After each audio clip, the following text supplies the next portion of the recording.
মানুষকে সঠিক পথে পরিচালিত করার জন্য যুগে যুগে নবী রাসূল পাঠিয়েছেন।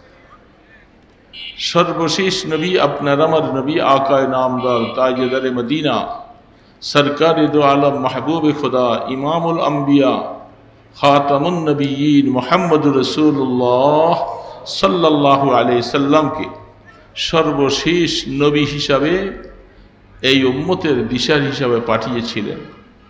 তিনি সর্বজমানায় থাকবেন না, তিনি দুনিয়ার থেকে বিদায় নিয়ে মদিনায় রওজা আথারে আরাম করতেছেন।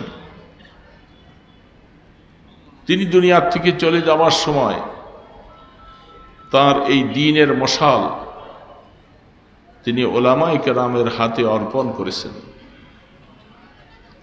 তো যে জাতি উলামায়ে কেরামকে নিজেদের রাহবর হিসাবে গ্রহণ করবে, তারা নবীজির অনুসরণ করলো, নবীজির কথাকে তারা পালন করলো। কারণ জাতির রাহবর হিসাবে নবীজির পক্ষ থেকে উলামায়ে কেরামকে দায়িত্ব দেওয়া হয়েছে। আর উলামায়ে কেরামের দায়িত্ব, সেই দায়িত্ব পাওয়ার পরে মুসলিম জাতির প্রতি মায়া নিয়ে, মহব্বত নিয়ে, ভালোবাসা নিয়ে তাদেরকে সঠিক রাস্তা দেখানো, সঠিক রাস্তায় তাদেরকে পরিচালিত করা, এটা উলামায়ে কেরামের নৈতিক দায়িত্ব। উলামায়ে কেরাম যদি সেই দায়িত্বে অবহেলা করে, অবশ্যই তারা কিয়ামতের ময়দানে রাসূলের সামনে জবাব দিতে হবে। এই জন্যেই উলামায়ে কেরাম হাজারো কষ্ট ব্যস্ততার মাঝে আপনাদেরকে সাথে নিয়ে এই ধরনের কিছু অনুষ্ঠানমালা উপহার দেওয়ার চেষ্টা করেন। অলিপুরি সাহেবের মতো মানুষকে এনে আপনাদের সামনে দ্বীনি কথা শোনাবার জন্য চেষ্টা করেন। এটা উলামায়ে কেরাম তাদের দায়িত্ব আদায় করতেছেন। এটা উলামায়ে কেরামের উপরে আপনাদের এহসান নয়, বরং উলামায়ে কেরামদের এহসান আপনাদের উপরে। কি বলেন, ঠিক না বেঠিক? আল্লাহু আকবার। আল্লাহ সুবহানাহু ওয়া তাআলা দুঃখ পরিতাপের বিষয়, আজ তো আমরা দেশের মধ্যে দীর্ঘদিন পর্যন্ত স্বাধীনভাবে ওয়াজ মাহফিলে অনেক সময় কথা বলতে পারিনি। কথা বলার আগে চিন্তা করা হয়েছে কি বলবো, কি দিক, কোন দিক থেকে নিষেধ চলে আসে, মাইকটা টেনে যাবে, নিয়ে যাবে, কণ্ঠনালী চেপে ধরবে, কোন দিক থেকে আবার মামলা হয়ে যায়, জেলে চলে যেতে হবে। এই বিভিন্ন রকমের ভয় ভীতির উপরেই আমাদের সময়টা কাটছে। কি বলে, ঠিক না বেঠিক? উলামায়ে কেরাম, তারপরেও উলামায়ে কেরাম হক বলতে পিছপা হয়নি, চেষ্টা করেছে বিভিন্ন আঙ্গিকে, ইশারায় হলেও কথাগুলি পৌঁছাবার জন্য। তারপরেও তারা অনেক সময় খুব কষ্ট দিয়েছে উলামায়ে কেরাম। যে জাতি উলামায়ে কেরামকে কষ্ট দেয়, সেই জাতির উন্নতি হয় না, তারা অবনতির দিকে চলে যায়, তাদের পানিশমেন্ট আল্লাহর তরফ থেকে চলে আসে। কারণ উলামায়ে কেরাম আল্লাহ পাকের প্রিয় ভাজন। উলামায়ে কেরামকে আল্লাহ ভালোবাসেন, উলামায়ে কেরাম আল্লাহকে বেশি ভালোবাসেন। এই কথাটা আমার নয়, আপনার নয়, আমাদের নবীজির নয়, দুনিয়ার কোনো মানুষের নয়।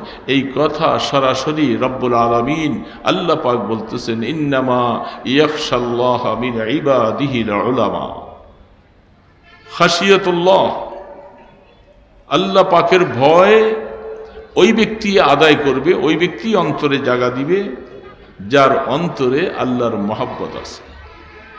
যে সন্তান তার মাকে মহব্বত করে, বাবাকে মহব্বত করে, সেই বাবার কথার একটু উল্টা হলে মাঝে মধ্যে ভয়ও করে, শাস্তি দেয় কিনা, আব্বা রাগ করে কিনা, মা আমার উপরে নারাজ হয়ে যায় কিনা, এই জন্য একটু ভয়ও থাকে। মা বাবার ব্যাপারে কিছু খাসিয়ত থাকে, কিন্তু মা বাবাকে মহব্বতও অনেক বেশি করে। ঠিক না বেঠিক? এই জন্য আল্লাহ রাব্বুল আলামিন বলেন, উলামায়ে কেরাম আল্লাহকে বেশি ভয় করেন, আল্লাহ পাককে বেশি ভালোবাসে। এই জন্য আল্লাহর সাথে ভয় আর ভালোবাসার সম্পর্কটা উলামায়ে কেরামদের কাছে। এটার মূল কারণ হলো তারা কোরআন হাদিস পড়ে, বুঝে, যেহেতু আল্লাহ পাকের শাস্তি কত কঠিন এটা তারা সচক্ষে কোরআনের মধ্যে দেখে, হাদিসের মধ্যে দেখে, দেখে দেখে তারা ভয় ভীতির উপরে চলে।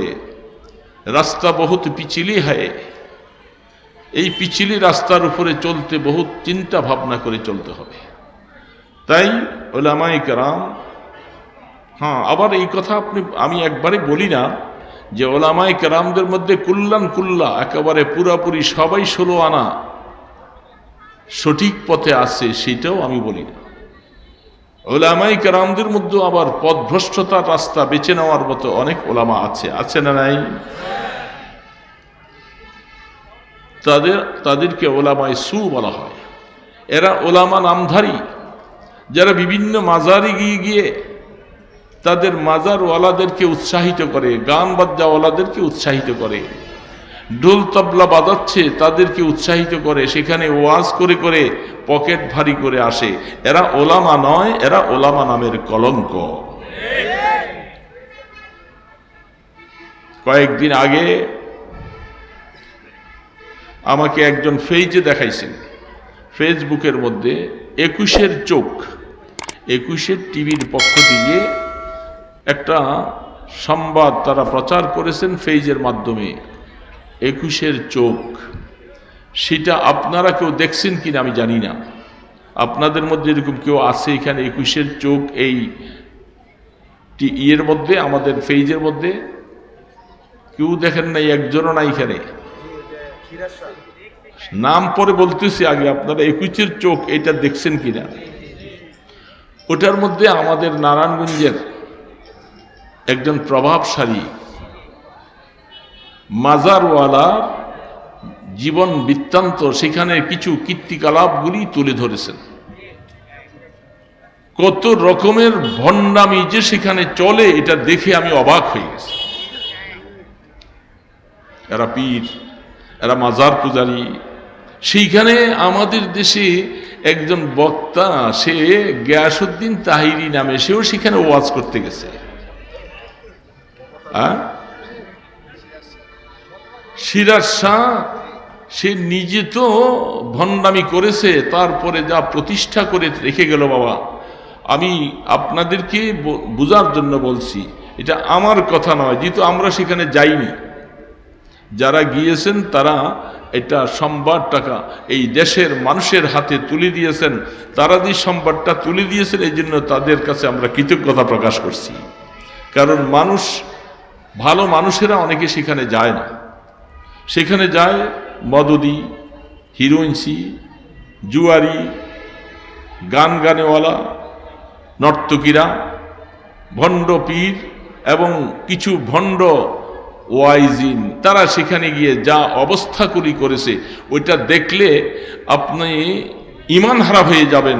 আমার দেশে নারায়ণগঞ্জের বুকে এত অপকর্ম হচ্ছে যেটা মানুষ, মুসলমান মেনে নিতে পারে না। সেখানে কোটি কোটি টাকার ছড়ানি চলছে। এরা মানুষকে এর মাধ্যমে হেদায়েতের দিকে ডাকছে। এটা কি হেদায়েতের দিকে ডাকছে না জাহান্নামের দিকে ডাকছে বলেন দেখি?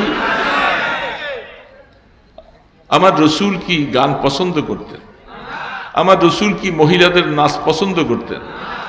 আমার রসুল কি এই হিরোইনসিওয়ালাদেরকে পছন্দ করতেন? তাহলে তারা উরুসের নামে এই কাজগুলি করে থাকে। আজ পর্যন্ত বাংলার জমিনে ভণ্ড হোক আর ভালো হোক, কোনো পীর তাকে দোতলার উপরে মাটি দিছে এমন ইতিহাস বাংলাদেশে নাই। শুনছেন কেউ? তার কবরটা হলো বিল্ডিং করে চতুর্দিকে ছাদ দিয়ে, ছাদের উপরে কবর বানাইয়া সেইখানে মাটি দিয়া তাকে সেইখানে মাটি দিছে। বলেন, পৃথিবীতে এমন কোন ভণ্ডামি করছেন বলে তার প্রমাণ নাই। তাহলে সমস্ত ভণ্ডামিকে ছেড়ে গেছে। একজন অ্যাডভোকেট আমাকে এই তথ্যটা এসে দিয়েছিলেন।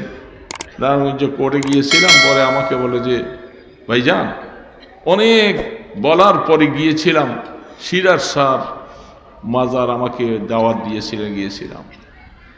যাওয়ার পরে দেখলাম তার বাবার কবরটা কোথায়? দোতলার উপরে।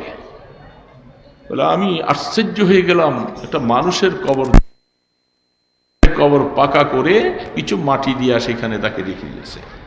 তার ভক্তরা নিচের মধ্যে সেজদা দেয়, তাওয়াফ করে, দোতলার মধ্যে চতুর্দিক থেকে তার কবরের পাশে ঘুরে ঘুরে তাওয়াফ করে। আফসোস লাগে, এই দেশের লক্ষ লক্ষ মুসলিম জনতা নারায়ণগঞ্জের আশপাশে তারা এগুলি চোখে দেখে, সেখানে যারা অর্থ ছড়াছড়ি করছে, যারা সেখানে যাচ্ছে উরুসের নাম দিয়ে, তাদের ইমানটুকু আছে কিনা আমার সন্দেহ লাগতেছে। দোস্ত, ইমান যে কোন অবস্থায় চলে যাচ্ছে আমরা একটু চিন্তাও করতেছি না।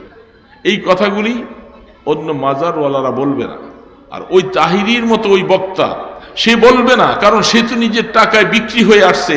এই অপসংস্কৃতি যেখানে হচ্ছে সেইখানে এসে ওয়াজ করে কেমনে?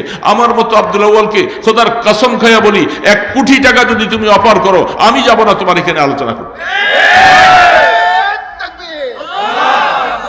তোমরা সেখানে টাকায় বিক্রি হয়ে গেল। তাদের প্রশংসা কিভাবে করো?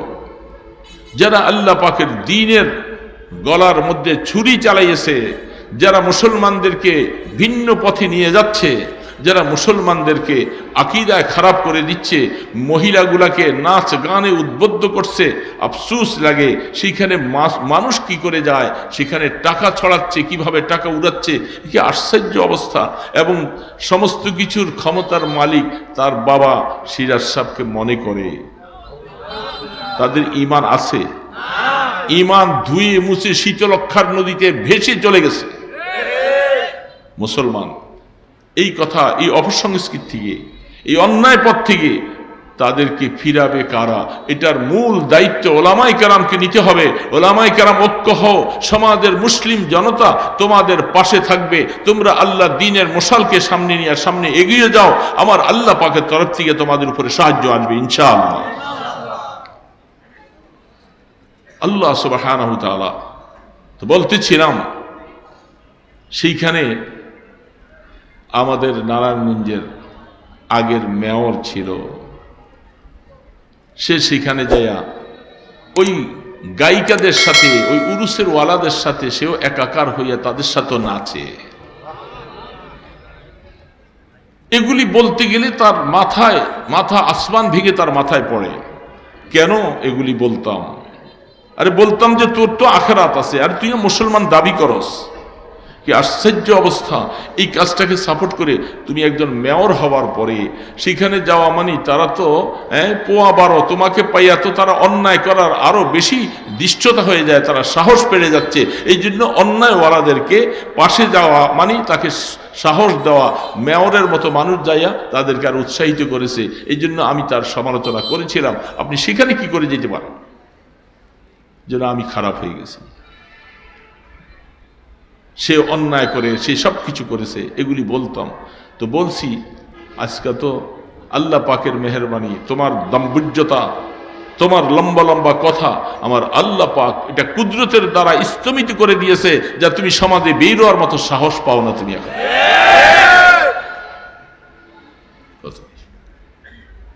যারা উলামায়ে কেরামের কণ্ঠনালীকে আপনাদের 2500-এর নামধারী বড় একজন এমপি উলামায়ে কেরামদেরকে স্টেজের মধ্যে বেইজ্জতি করেছে, তার নাম না দিলে সেখানে মাহফিল করা যাবে না, এবং কি তাকে লম্বা বক্তৃতা, আমি 2-3টা প্রোগ্রামে গিয়েছিলাম, সাথে আমার সাথে কোনো বেয়াদবি করে নাই, মোটামুটি সালাম কালাম দিয়ে পাশে বসে কিছু কথা শুনছে। তারপরে তাকে মাইক ছেড়ে দিলে বড় ওয়াইজ, সে নিজের ইমানের খবর রাখে না, সে আপনাকে ওয়াজ করে।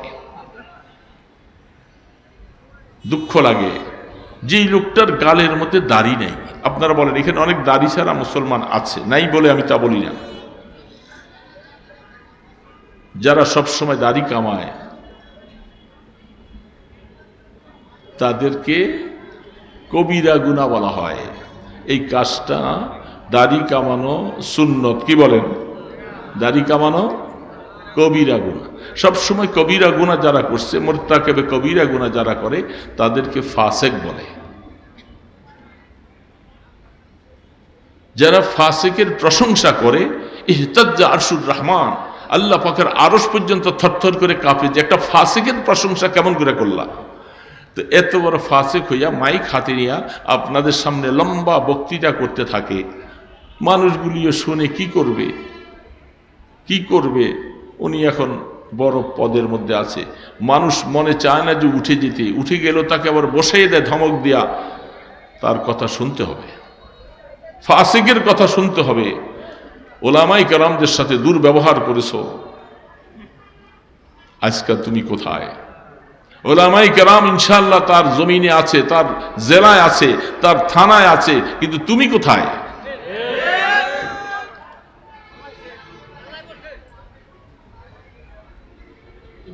ইজ্জতের মালিক আমার আল্লাহ, মনে রাখেন।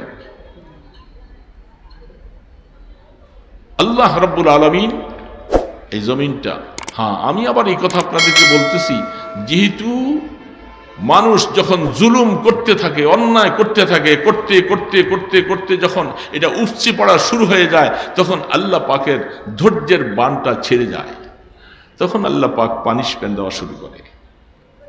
এই জন্য বুঝে শুনে আমাদেরকে পথ চলতে হবে। পথটা বড় কঠিনতম পথ। আগামী দিনে আমরা যারা চলবো, আমরা যারা সমাজের নেতৃত্ব দিব, আমাদেরকে বুঝতে হবে আমি যেন নামাজি হই, আমি যেন মানুষের হক নষ্ট না করি, আমি দেশের অর্থ যেন নষ্ট না করি। এটা মনে রেখে আমাদেরকে সামনে চলতে হবে। কি বলেন, চলবো না ইনশাআল্লাহ? আল্লাহ রাব্বুল আলামিন কোরআনে বলেছেন, উতলু মা উহিয়া ইলাইকা মিনাল কিতাব ওয়া আকিমিস সালাহ ইন্নাস সালাতা তানহা আনিল ফাহশাই ওয়াল মুনকার। আল্লাহ পাক বলতেছেন, বন্ধু আমার, রাসূলকে আল্লাহ পাক বলেন আপনি কোরআন তেলাওয়াত করেন বেশি বেশি। আমি লম্বা কথা বলবো না, হুজুর চলে আসবে একটু পরে, অলিপুরি সব আসছেন ইনশাআল্লাহ।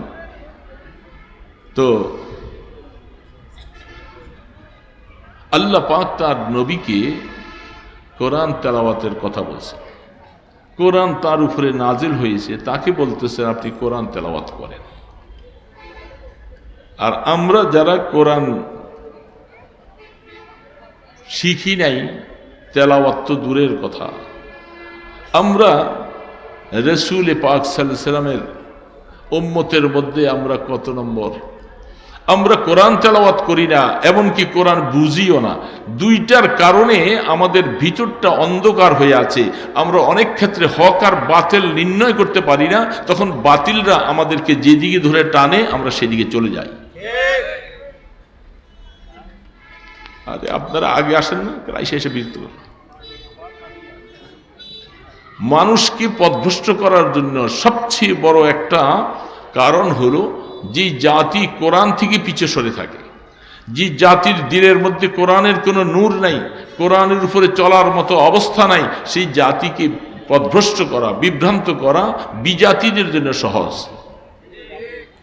দুঃখ পরিতাপের বিষয় শোনেন, পরশুদিন না গতকাল রাজশাহী থেকে সফর করে আসছে। সেখানে অনেক বড় মাদ্রাসা, বাংলাদেশের বৃহত্তম মাদ্রাসা। সেখানে একজন মুহাদ্দিস সাহেব বলেন, হুজুর আমাদের এই দিকে, ওই দিকটা তো এনজিওদের অনেক বেশি প্রভাব, তারা কিভাবে মানুষকে খ্রিস্টান বানাবার চেষ্টা করছে। তিনি আমাকে একটা কারগুজারি শোনালেন, বলে যে আমাদের একজন আলেম মানুষ, উনি কিছু এলেম শিখেছে, তার স্ত্রী গর্ভবতী, হামেলা, সন্তান হবে।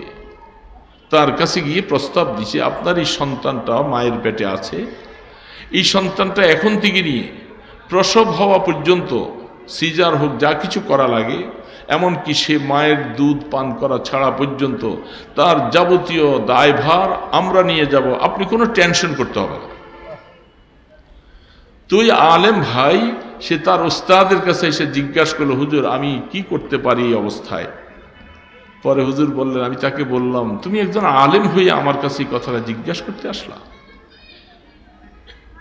মায়ের পেটের থেকে তারা ষড়যন্ত্র শুরু করেছে। একটা সন্তান মায়ের পেটে, সেখান থেকে দুনিয়াতে আসবে, আসার পরে কি করবে, সেখান থেকে তারা এইভাবে তার পিছন ধরে আছে। দুনিয়াতে আসবে, আর একটু বড় হবে, কিছু কথা শিখবে, লেখালেখি শুরু করবে, সেখানে তাদের অধীনস্থ নিয়ে যাচ্ছে। আল ইনসানু আব্দুল এহসান, মানুষ তো স্বাভাবিক যে এহসান করে তার গোলাম হয়ে যায়, তার দাস হয়ে যায়। এই লোকটা সেখান থেকে তারা তাদের ভরণ পোষণ, তার খোঁজখবর, চিকিৎসা, যাবতীয় কিছুর দায়িত্ব নিচ্ছে। শুধু এমনি এই সূত্র ধরে আস্তে আস্তে করে তারা সেখানে খ্রিস্টবাদকে প্রতিষ্ঠা করছে। দুইজন আলেম নামধারী পেয়েছি, তারা মসজিদে ইমামতি করে সেখানে ওই এলাকায়। তারা অনেক দিন পরে লেখাপড়া শেষ করে টাকার কাছে তারা বিক্রি হয়ে তারা খ্রিস্ট ধর্মের প্রচার করছে, ইমামতিও করছে, মাদ্রাসায় পড়াচ্ছে, তাদের ছাত্রদেরকে খ্রিস্টান বানাচ্ছে। দোস্ত, কোথায় যাবে? কত রকমের ফিতনা চলছে। আল্লাহ রসুল যে বারবার বলেছেন, তোমরা এই শেষ জামানায় তোমাদের সামনে ঈমানটুকু তোমরা ধরে রাখা তোমাদের জন্য কষ্টকর হবে। যেই জাতি কোন হক্কানি ওলামায়ে কেরামকে নিজের রাহবার না বানাবে, নিজের বুদ্ধিদাতা, পরামর্শদাতা এবং বন্ধু হিসাবে না বানাবে, তাকে যে কোনো সময় পেনাল্টি শট দিয়ে তাকে হেদায়েতের রাস্তা থেকে পিছলাইয়া তাকে দূরে সরাই ফেলবে। দোস্ত, অনেক সময় আমরা মনে করি আমি অনেক বুঝি। আসলে সমস্ত বুঝ একাকার হয়ে যাবে কোরআন এবং হাদিসের বুঝের কাছে। কোরআন এবং হাদিস যদি সামনে না থাকে, আপনার আকল দিয়ে আপনি সঠিক রাস্তায় পৌঁছতে পারবেন না। এই জন্য আল্লাহ পাক বলতেছে, উতলু মা উহিয়া ইলাইকা মিনাল কিতাব। হে আমার বন্ধু, আপনি কোরআন তেলাওয়াত বেশি করেন। রসুল কি নাউজুবিল্লাহ পথভ্রষ্ট হওয়ার কোনো আশঙ্কা ছিল? তা আল্লাহ রসুলকে কোরআন তেলাওয়াত করতে এত বলেন কেন? আরো অন্যান্য জায়গার মধ্যে, আর অনেক আয়াতের মধ্যে আছে। আল্লাহ রসুল কি বলে উম্মতকে শিখানো হচ্ছে, উম্মত তোমাদের নবীকে যদি কোরআন তেলাওয়াতের জন্য আমি আল্লাহ এইভাবে যদি বলতে পারি, তোমরা সেই নবীর উম্মত হইয়া তুমি কোরআনকে কত বেশি আঁকড়িয়ে হওয়া দরকার ছিল। কোরআন তেলাওয়াত করার দ্বারা দিলের মরিচা দূর হয়ে যায়, তোমাকে পথভ্রষ্ট করা কঠিন হয়ে যাবে। এই জন্য হক আর বাতিল নির্ণয় করা তোমার কাছে সহজ হবে, যেহেতু আল্লাহ রসুলকে কোরআন তেলাওয়াত করতে আল্লাহ যেন বলছে। 2 নম্বর কথার আমি ব্যাখ্যা গেলাম না, সময় খুব কম, হুজুর খুব শীঘ্রই চলে আসবেন। 2 নম্বর কথাটা আল্লাহ পাক বলছেন আকিমিস সালাহ, নামাজ কায়েম করো। আমাদের দেশে এখন আহলে কোরআন নামে একটা ভণ্ড দল বাইরেছে, নাম শুনছেন আপনারা? বাহ, কি আজীব নাম দিছে আহলে কোরআন। দেখছেন, যারা কোরআনকে জবাই করে, কোরআনের বিরুদ্ধাচরণ করে, ইমানদারকে কোরআন থেকে সরিয়ে দেয়, তারা তাদের নাম ধারণ করছে আহলে কোরআন। আহলে কোরআন নাম দিয়ে তাদের অনুসারী অনেক বড় বড় শিক্ষিতগুলি এখন তাদের অনুসারী হচ্ছে। যারা তারা বলতেছে কোরআনে কোথায়ও নামাজ পড়ার কথা আল্লাহ বলে নাই, কেউ দেখাতে পারবে না, বলেন নাউজুবিল্লাহ মিন যালিক। উত্তরবঙ্গে সফরে গিয়েছিলাম, সেখানে উত্তরবঙ্গের ওটা পশ্চিমবঙ্গ বলা হয়, উত্তরবঙ্গ থেকে আজকে আসছি যেরকম, সেটা লালমনিরহাট থেকে। সেখানেও খ্রিস্টবাদদের যে কি তাদের তৎপরতা, সে আহলে কোরআনরা বলতেছে কোরআনের মধ্যে কোথায়ও কেউ দেখাতে পারবে না নামাজ পড়ার কথা। কোরআনের মধ্যে যে সলা শব্দটা ব্যবহার করেছে, তারা তার অর্থ বলতেছে সলা শব্দের অর্থ হচ্ছে দোয়া। এটা আমরাও বলি, সালাতের 4টা অর্থ হয়। কোরআন শরীফে আছে আল্লাহ পাক 4টা অর্থের মধ্যে একটা নামাজ, একটা দোয়া, একটা দুরূদ শরীফ, একটা ইস্তেগফার, বিভিন্ন অর্থ ব্যবহার করা হয়। তারা গবেষণা করে বের করেছে সালাতের অর্থ হলো দোয়া। যেহেতু নামাজ পড়ার কথা কোরআনে কোথাও নাই, সব জায়গার মধ্যে দোয়া করতে বলছে, এই জন্য আমরা নামাজ পড়ি না, আমরা সবসময় দোয়া করি। তো যারা নামাজ পড়ে না আমাদের সমাজের মধ্যে, এই ধরনের মানুষের সংখ্যা খুব কম। কি বলেন? হ্যাঁ, নামাজ যারা পড়ে না এদের সংখ্যা বেশি। তো তারা তো এরকম একজন মানুষ যদি পায়, ফতুয়াওয়ালা যদি পাওয়া যায়, তারা তো পোয়া বারো খুশিতে আটখান হয়ে যাবে। যেহেতু নামাজ পড়া লাগবে না, নামাজ পড়তে হলে অজু করা লাগবে, পবিত্রতা অর্জন করতে হবে, অনেক কিছু করা লাগবে। এখন আমার নামাজ পড়া লাগবে না, আমি একটু বসে বসে দোয়া করলাম, বাস নামাজ হক আদায় হয়ে গেল গা। যেহেতু কোরআনের মধ্যে আকিমিস সালাত যেটা বলছেন, এখানে সালাতের অর্থ হলো দোয়া। এই জন্য তাদের সাথে তাদের অনুসারী বহু মানুষ নামধারী মুসলমান ছিল, এগুলি সব মোরতাদ হয়ে গেছে, ঈমান হারা করে তারা এখন নামাজ ছেড়ে দিয়েছে। বলে নাউজুবিল্লাহ মিন যালিক। এদের নাম হলো আহলে কোরআন। এদের নাম কি? বড় আফসোস লাগে, কোরআনকে জবাই করে তাদের নাম আহলে কোরআন। আমাদের অনেক সময় ভাষায় বলা হয়, যার মধ্যে রস নাই তাকে বলে আনারস, রসে ভর্তি তার কি বলে? আনারস, দানায় ভরা তাকে বলে বেদানা। যাদের কাছে কোরআন নাই তারা বলে আহলে কোরআন, যাদের কাছে সুন্নত নাই তারা নাম দিয়েছে আহলে সুন্নাহ। এই জন্য দোস্ত, হুজুর চলে আসছে, আর কথা নয়, আমি একটু সামান্য কথা দিয়ে আপনাদেরকে বসায় দিলাম একটু, যেহেতু আসলেন, দূর থেকে আসছেন, বড় মানুষ, কিছু কথা বলবে, মানুষ তো আসতে হয়, মানুষগুলি আইসা মোটামুটি বসতেছেন, আরও কিছু আসবে। এই জন্য হুজুর আল্লাহর বান্দারা যারা আসতেছেন সকলে হুজুরের আলোচনা শোনার জন্য, আমিও শুনতে মনে চাই, কিন্তু আসলে আমি অত্যন্ত অসুস্থ, তার অনেক দূর থেকে সফর করে, সেই লালমনিরহাট থেকে সফর করে আসছি, আইসে এখনো বিশ্রাম করতে পারিনি। আগামীকাল আমার একটা অপারেশন আছে, আমি হাসপাতালে ভর্তি হব, দোয়া চাইতেছি। হুজুরও অসুস্থ, আল্লাহ পাক হুজুরের হায়াতের মধ্যে যেন বরকত দান করেন, সুস্থতার হায়াত যেন দান করেন। এই উম্মতকে যেন আরও কিছু দিক নির্দেশনামূলক আলোচনা করে এই উম্মতকে যেন শান্তি করে দিতে পারেন, আর পথভ্রষ্টের পথ থেকে আমরা যেন বাঁচতে পারি। আল্লাহ পাক হযরতের হায়াতের মধ্যে তৈয়বা দান করেন, বরকত দান করেন। ওয়া আখির দাওয়ানা আনিল হামদুলিল্লাহি রাব্বিল আলামিন। আসসালামু আলাইকুম ওয়া রাহমাতুল্লাহি ওয়া বারাকাতুহু।